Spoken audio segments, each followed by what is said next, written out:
श्रीराम समर्थ श्रीराम. दासबोध पारायण दशक 7वा 14 ब्रह्मांचा समास 6वा बद्ध मुक्त निरूपण. श्रीराम अद्वैत ब्रह्म निरोपिले जे कल्पने रहित संचले क्षण एक तदाकार केले मजया निरूपणे श्रीराम. श्रोता म्हणू लागला की आपण कल्पनेविरहित सर्वत्र संचलेल्या अद्वैत ब्रह्माचे जे निरूपण केले ते श्रवण करीत असता त्या निरूपणाने एक क्षणभर मला तदाकार केले. परिम्या तदाकार व्हावे ब्रह्मची होऊन असावे पुन्हा संसारास न यावे चंचलपणे सर्वथा श्रीराम. परंतु त्यामुळे मला आता असे वाटू लागले आहे की आपण ब्रह्माशी तदाकार होऊन राहावे, पुन्हा चंचलपणाने या संसारात सर्वथा येऊच नाही. कल्पना रहित जे सुख तेथे नाही संसार दुःख म्हणून तेची एक होऊन असावे श्रीराम. कल्पना रहित असे जे अद्वैत ब्रह्म त्याच्याशी तदाकार झाल्यावर संसार दुःख विरहित अशा शाश्वत सुखाची प्राप्ती होते, म्हणून तेच एक होऊन राहावे असे मला वाटत आहे. ब्रह्मची होई जे श्रवणे पुन्हा वृत्तीवरी लागे येणे ऐसे सदा येणे जाणे सुखे नाकी श्रीराम. अध्यात्म निरूपणाचे श्रवण होताच वृत्ती ब्रह्माकार होते, पण नंतर परत वृत्तीवर यावे लागते. हे वृत्तीचे येणे जाणे चुकत नाही. मने अंतरिक्ष जावे क्षण एक ब्रह्मची भावे मग तेथून कोसळावे वृत्तीवरी मागुते श्रीराम. मनाने अंतर्मुख होऊन क्षणभर स्वस्वरूपी तादात्म्य पावावे व लगेच वृत्तीवर येऊन बहिर्मुख होऊन ब्रह्मापासून खाली कोसळावे.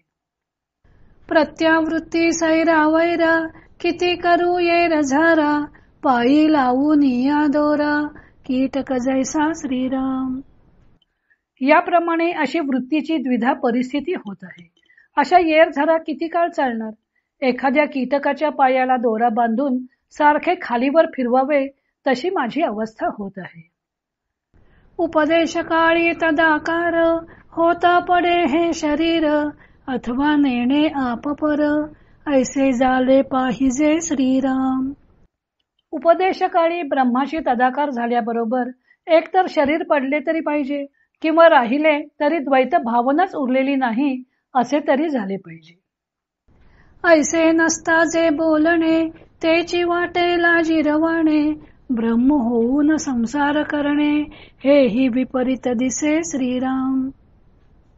असे जर नाही झाले तर मग ब्रह्मज्ञानासंबंधी बोलणे सुद्धा लाजिरवाणे वाटेल. ब्रह्माशी तादात्म्य अनुभवून परत संसार करणे हे सुद्धा विपरीतच वाटत आहे. जो स्वये ब्रह्मची झाला तो मागुता कैसा आला ऐसे ज्ञान माझे मजला प्रशस्त न वटे श्रीराम. जो स्वतः ब्रह्म झाला तो परत संसारात कसा आला हे कसले माझे ज्ञान? मला तर हे योग्य वाटत नाही. ब्रह्मची होऊन जावे का ते संसारीच असावे दोहीकडे भरंगळावे किती म्हणून श्रीराम. एकतर ब्रह्मरूपच होऊन जावे किंवा संसारी तरी राहावे, पण दोन्हीकडे याप्रमाणे घरंगळत राहावे याला काही अर्थ नाही. निरूपणी ज्ञान प्रबळे उठवून जाता ते मावळे मागुता काम क्रोध खवळे ब्रह्मरूपासी श्रीराम. निरूपण श्रवण करताच ज्ञानाचा जोर होतो. तेथून उठून गेले की ते ज्ञान मावळते आणि त्या ब्रह्मरूप झालेल्या माझ्या ठिकाणी परत कामक्रोधादी विकार बळावतात. ऐसा कैसा ब्रह्म झाला दोहीकडे अंतरला वोडगस्तपणेची गेला संसार त्याचा श्रीराम. असा कसा हा ब्रह्म झाला आणि दोन्हीलाही दुरावला? धड ना ब्रह्मप्राप्ती धड ना प्रपंच अशा ओढाताणीने संसारही हातातून जायची वेळ आली. घेता ब्रह्म सुखाची गोडी संसारिक मागे वोडी संसार करिता आवडी ब्रह्मी उपजे मागुती श्रीराम. ब्रह्मसुखाची गोडी चाखावी म्हणून प्रयत्न करावा तर सांसारिक सुखाची आवड मागे ओढते. म्हणून संसार करूया म्हणावे तर परत ब्रह्मसुखाकडे मन ओढ घेते. ब्रह्मसुख नेले संसारे, संसार गेला ज्ञानद्वारे, दोन्ही अपुरी पुरे, एकही नाही श्रीराम. संसाराच्या आसक्तीमुळे ब्रह्मसुख अंतरले आणि ज्ञानाच्या योगे संसारातही सुख वाटेना. त्यामुळे प्रपंच व परमार्थ दोन्हीही अपुरीच राहिली, एकही पूर्ण होईना. या कारणे माझे चित्त चंचल झाले दुश्चित, काय करणे निश्चित, एकही नाही श्रीराम. असे माझे चित्त द्विधा होऊन चंचल झाले आहे. काय करावं? परमार्थ करावा की प्रपंच करावा याविषयी ठाम निश्चय होत नाहीसा झाला आहे. ऐसा श्रोता करी विनती, आता राहावे कोणे रीती, म्हणे अखंड माझी मती, ब्रह्माकार नाही श्रीराम.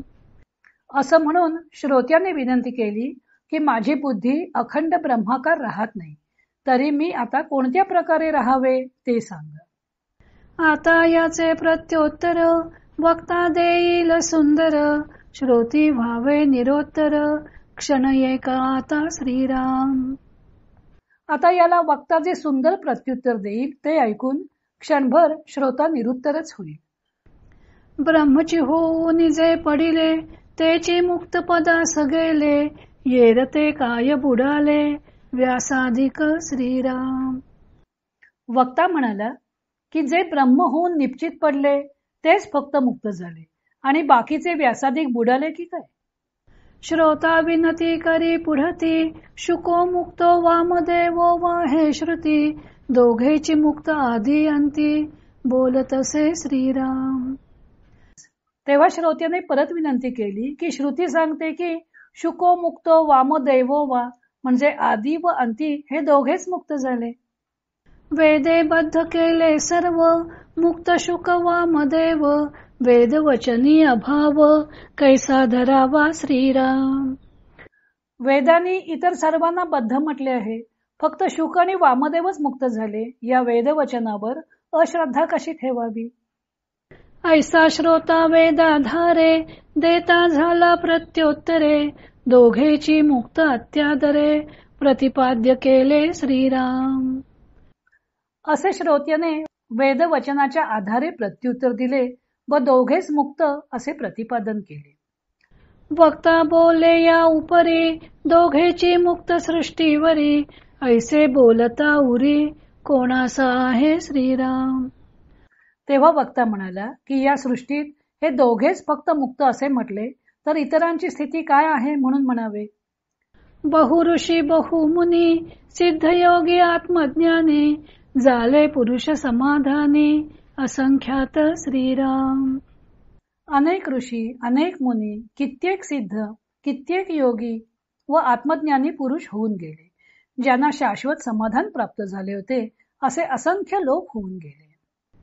प्रल्हाद नारद पराशर पुंडरीक, व्यासांबरीश शुक शौनक भीष्म दालभ्यान, रुक्मांगदार्जुन वसिष्ठ बिभीषणादीन, पुण्यानिमान परम भागवतान स्मरामी. प्रल्हाद, नारद, पराशर, पुंडलिक, व्यास, अंबरीश, शुक, शौनक, भीष्म, दालभ्य, रुक्मांगद, अर्जुन, वसिष्ठ, बिभीषण अशा पुण्यशील भागवत जनांचं मी स्मरण करतो. कवीर हरिरांतरिक्ष प्रबुद्ध पिप्पलायन, आविर होत रोत द्रुमिल चमस कर भाजन श्रीराम. कवी, हरी, अंतरिक्ष, प्रबुद्ध, पिप्पलायन, आविर्होत्र तसेच द्रुमिल, चमस, करभाजन. याही वेगळे थोर थोर, ब्रह्मा विष्णू महेश्वर, आदी करून दिगंबर, विदेहादिक श्रीराम. वर जे वर्णन केले आहे त्याखेरीज ब्रह्मा, विष्णू, महेश्वर, दत्तात्रेय, विदेही, जनकराज आदी अनेक जण मुक्त होऊन गेले आहेत. शुक वामदेव मुक्त झाले, ये रहे अवघेची बुडाले, या वचना विश्वासले, ते पढत मूर्ख श्रीराम. फक्त शुक व वामदेव मुक्त झाले आणि हे इतर सर्वजण मुक्त झाले नाहीत या वचनावर जे कोणी विश्वास ठेवतात ते पढत मूर्ख जाणावेत. तरी वेद कैसे बोलिला, तो काय तुम्ही मिथ्या केला. ऐकून वक्ता देता झाला, प्रत्योत्तर श्रीराम. हे बोलणे ऐकून श्रोता म्हणाला की मग वेदात असे काय म्हटले आहे, तुम्ही वेदाला मिथ्या ठरवता का. हे श्रोत्याचे बोलणे ऐकून वक्त्याने त्यास प्रत्युत्तर दिले.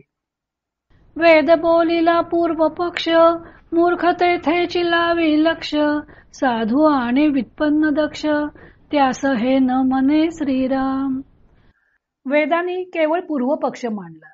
मूर्ख लोक केवळ त्यावर लक्ष देतात, पण साधू, व्युत्पन्न आणि दक्ष माणसे त्यांना हे पटत नाही. तथापि हे जरी मानले, तरी वेद सामर्थ्य बुडाले.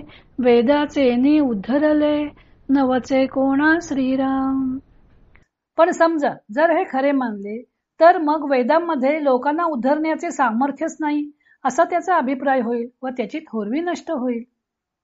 वेदांगी सामर्थ्य नसे, तरी या वेदास कोण पुसे.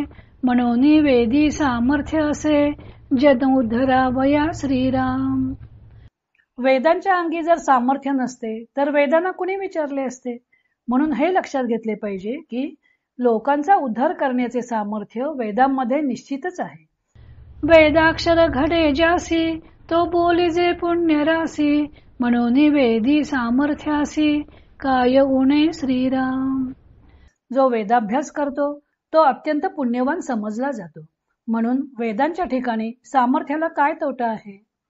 वेदशास्त्र पुराण, भाग्य झाली या श्रवण. तेने होई जे पावन, हे बोलती साधू श्रीराम. वेद, शास्त्रे, पुराणे यांचे श्रवण भाग्यानेच घडते. ज्यांना घडते ते पवित्र होतात असे साधू लोक सांगतात.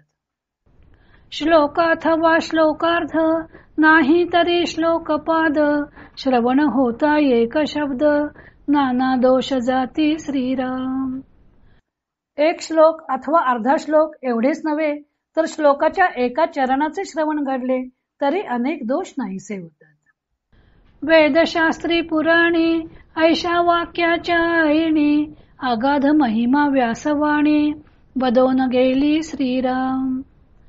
वेद, शास्त्रे व पुराणे यात अशा अर्थाच्या ओळीच्या ओळी आहेत.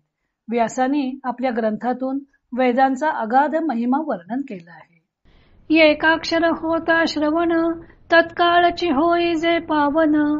ऐसे ग्रंथाचे महिमान, ठाई ठाई बोलिले श्रीराम. वेदांच्या एका अक्षराचं श्रवण जरी घडलं तरी तो श्रोता तत्काळ पावन होतो, असा त्यांचा महिमा अनेक ग्रंथातून जागोजागी वर्णन केला आहे. दोही वेगळा तिजा नुधरे, तरी महिमा काही चावरे. असो हे जाणे जे चतुरे, ये रागथा गोवी श्रीराम. शुक, वामदेव यांच्याशिवाय तिसरा कोणी उद्धरून गेला नाही असे जर मानले, तर वेदांचा महिमा कसा उरेल. असो, आता हे बोलणे राहू दे. पण चतुर असतात तेच या वचनातील खरा अभिप्राय किंवा मर्म जाणतात. इतर लोक गोंधळून जातात. वेदशास्त्रे पुराणे, कैसी होती अप्रमाणे. दोघा वाचून तिसरा कोणे, उद्धरावा श्रीराम. त्यावर श्रोता म्हणतो की वेदशास्त्रे पुराणे ही अप्रमाण कशी मानावीत.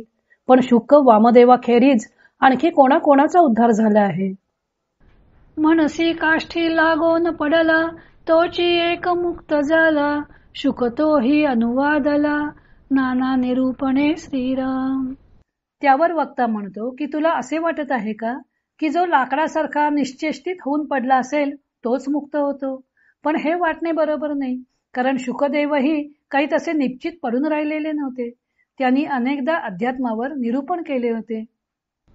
शुकमुक्त ऐसे वचन, वेद बोलिला हे प्रमाण. परितो नव्हता अचेतन, ब्रह्माकार श्रीराम. शुकमुक्त हे वेदवचन प्रमाणच आहे. पण शुकदेव काही ब्रह्माशी ऐक्य पाहून अचेतनासारखे निश्चित पडून राहिलेले नव्हते. अचेतन ब्रह्माकार, असता शुक योगेश्वर. तरी सारासार विचार, बोलणे न घडे श्रीराम. शुकदेव जर अचेतनासारखे निश्चित पडून राहिलेले असते तर त्यांना सारासार विचार बोलून दाखवताच आला नसता. जो ब्रह्माकार झाला तो काष्ठ होऊन पडिला. शुक भागवत बोलिला परीक्षिती पुढे श्रीराम. जो ब्रह्माकार होतो तो लाकडासारखा अचेतन होऊन निश्चित पडून राहतो असे मानणे चूक आहे. शुकदेव मुक्त होते तरी त्यांनी परीक्षितापुढे भागवत सांगितले. निरूपण हे सारासार बोलिला पाहिजे विचार. धांडोळावे सचराचर दृष्टांता कारणे श्रीराम. अध्यात्माचे निरूपण करताना सारासार विचार लोकांना समजेल अशा रीतीने स्पष्ट करून समजावून द्यावा लागतो. त्यासाठी निरूपणात दृष्टांत द्यावे लागतात. चराचर गुंडाळून योग्य दृष्टांतांची निवड करावी लागते. क्षण एक ब्रह्मची व्हावे, क्षण एक दृश्य धांडोळावे, नाना दृष्टांती संपादावे, वगतृत्वासी श्रीराम. सर्वांचे सार असे जे ब्रह्म त्याचे निरूपण करताना कधी कधी एक क्षणभर वक्ता जणू ब्रह्मच होतो, तर असार अशा या दृश्य सृष्टीचे वर्णन करीत असता त्याला वक्तृत्वात अनेक दृष्टांतांचा उपयोग करून विषय प्रतिपादन करावे लागते. असो भागवत निरूपण शुक बोलिला आपण, तया अंगी बद्धपण लावू नये की श्रीराम. असो शुकदेवानी स्वतः संपूर्ण भागवतावर निरूपण केले म्हणून त्यांना बद्ध समजू नये. म्हणून बोलता चालता निचेष्टित पडिले नसता, मुक्ती लाभे सायोज्यता सद्गुरु बोधे श्रीराम. थोडक्यात म्हणजे लाकडासारखे अचेतन होऊन न पडता आणि चालणे बोलणे इत्यादी अत्यावश्यक क्रिया करीत असताही सद्गुरूंनी केलेला बोध हृदयात पूर्णपणे ठसला असेल तर सायुज्य मुक्तीचा लाभ होऊ शकतो. एक मुक्त एक नित्य मुक्त, एक जाणावे जीवन मुक्त, एक योगी विदेह मुक्त समाधानी श्रीराम. काही मुक्त असतात, काही नित्य मुक्त असतात, काही जीवन मुक्त असतात, तर काही योगी शाश्वत समाधान लाभलेले विदेह मुक्त असतात. असे प्रकार त्यात आहेत हे जाणून घ्यावे. सचेतन ते जीवन मुक्त, अचेतन ते विदेह मुक्त, दोही वेगळे नित्य मुक्त, योगेश्वर जाणावे श्रीराम. जे मुक्त होऊनही जिवंतपणे या जगात वावरतात त्यांना जीवनमुक्त म्हटले जाते. ज्यांनी मुक्ती लाभल्यावर देहत्याग केलेला असतो त्यांना विदेह मुक्त म्हणतात. या दोघांपेक्षाही जे वेगळे मुक्त पुरुष त्यांना नित्यमुक्त असे संबोधले जाते. ते योगेश्वर जाणावेत. स्वरूप बोधे स्तब्धता, ते जाणावे ताटस्थता, ताटस्थता आणि स्तब्धता हा देह संबंधू श्रीराम. स्वरूप बोधाने जी स्तब्धता येते तिला तटस्थता म्हणतात.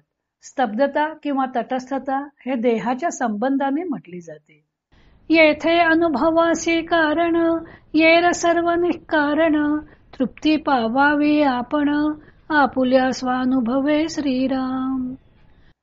येथे या देहाच्या अवस्थांचे महत्व नाही, स्वस्वरूपानुभव महत्वाचा आहे. बाकी सर्व निरुपयोगी आहे. आपल्या स्वानुभवाने आपण शाश्वत समाधान मिळवावे. कंठ मर्याद जेविला, त्यास म्हणती भुकेला, तेने शब्दे जाजावला, हे तो घडेना श्रीराम. आकंठ भोजन करून आलेल्या माणसाला कुणी हा भुकेलेला आहे असे म्हटले तरी ते शब्द ऐकून तो त्रासला असे कधी घडत नाही. स्वरूपी नाही देहो, तेथे काहीसा संदेहो, बद्ध मुक्त ऐसा भावो, देहाच कडे श्रीराम. स्वरूपी जीव ब्रह्मैक्य होते तेथे देहाचा काही संबंधच नसतो आणि बद्ध अथवा मुक्त यांचा संबंध देहाशीच असतो. म्हणून स्वरूपानुभव हा निसंदेहच असतो. देह बुद्धी धरून चिंती, मुक्त ब्रह्मादिक नव्हेती, तेथे शुकाची कोण गती, मुक्तपणाची श्रीराम. मी देह आहे हा अहंकार मनात बाळगून ब्रह्मचिंतन केले तर ब्रह्मादी देव सुद्धा मुक्त होऊ शकणार नाहीत. तेथे शुकदेवांची कथा ती काय? मुक्तपण हेची बद्ध, मुक्त बद्ध हे अबद्ध, स्वस्वरूप स्वतः सिद्ध, बद्ध ना मुक्त श्रीराम. मुक्तपण हेच बंधन आहे. स्वस्वरूप हे स्वयंसिद्ध आहे, ते बद्धही नाही आणि मुक्तही नाही. म्हणून मुक्तबद्धाची चर्चा करणे हेच अयोग्य आहे. मुक्तपणाची पोटी शिळा, बांधता जाईजे पाताळा, देह बुद्धीचा आगळा, स्वरूपी न साठे श्रीराम. जर कुणी म्हणेल की मी मुक्त आहे, तर तेथे मीपणा येतोच. म्हणून अशी मुक्तपणाची शिळा पोटाशी बांधून कुणी भवसागर तरून जाण्याचा प्रयत्न करेल, तर त्या शिळेमुळे तो बुडून पार पाताळात जाईल. जोपर्यंत देहबुद्धीचा अडसर दूर होत नाही, तोपर्यंत स्वस्वरूपापर्यंत पोचताच येत नाही. मीपणापासून सुटला, तोची एक मुक्त झाला, मुका अथवा बोलिला, तरी तो मुक्त श्रीराम. मीपणापासून जो सुटतो, तो माणूस मग मुका असो अथवा बोलका असो, तोच मुक्त झाला असे जाणावे.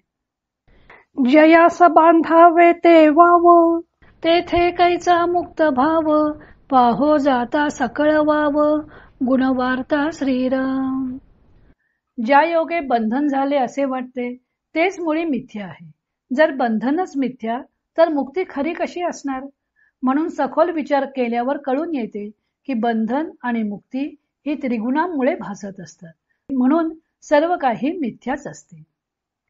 बद्धो मुक्त इति व्याख्या, गुणतो मे न वस्तुतः, गुणस्य माया मूलत्वा, न मे मोक्षो न बंधनम श्रीराम.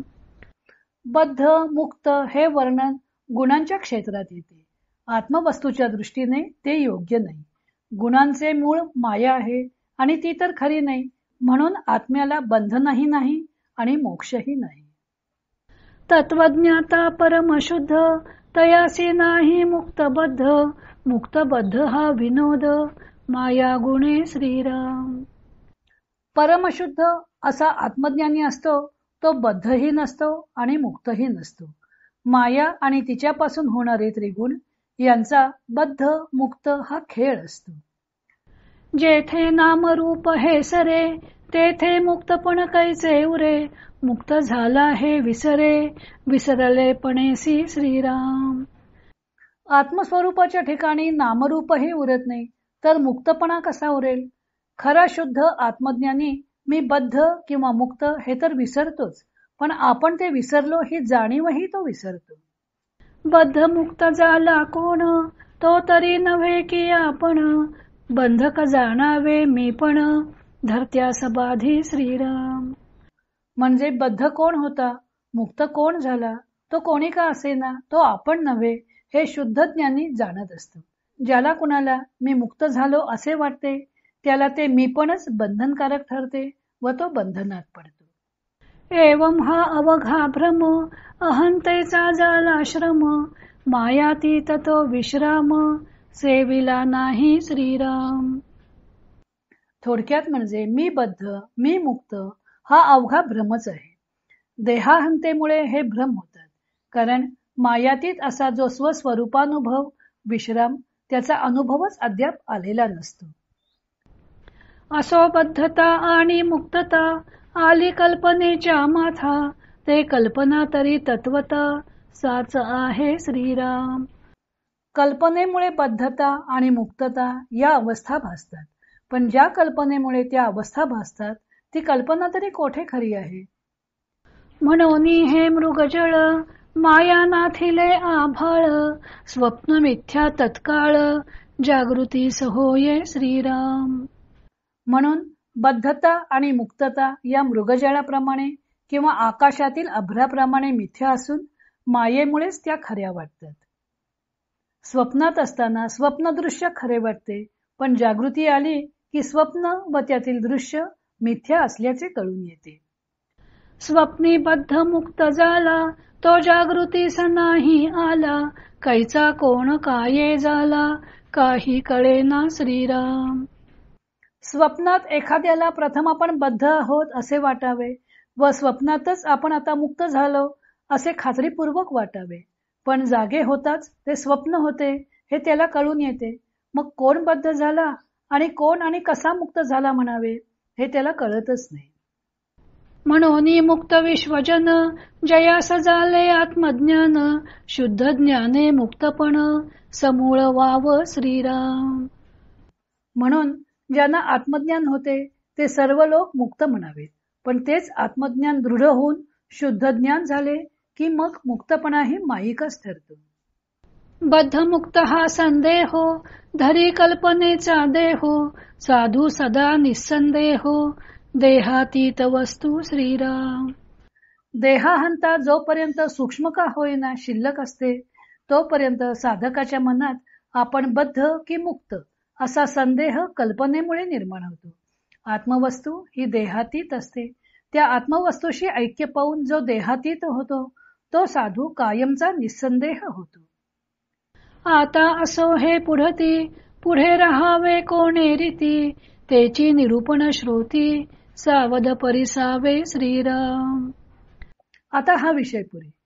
आता पुढील समासात आत्मज्ञान प्राप्त झाल्यावर साधकाने कशा प्रकारे राहावे याचे निरूपण केले जाईल. ते श्रोत्यांनी सावध होऊन ऐकावे असे समर्थ म्हणतात. जय जय रघुवीर समर्थ. श्रीराम जय राम जय जय राम. इति श्री दासबोधे गुरुशिष्य संवादे बद्धमुक्त निरूपण नाम समास 6वा समाप्त.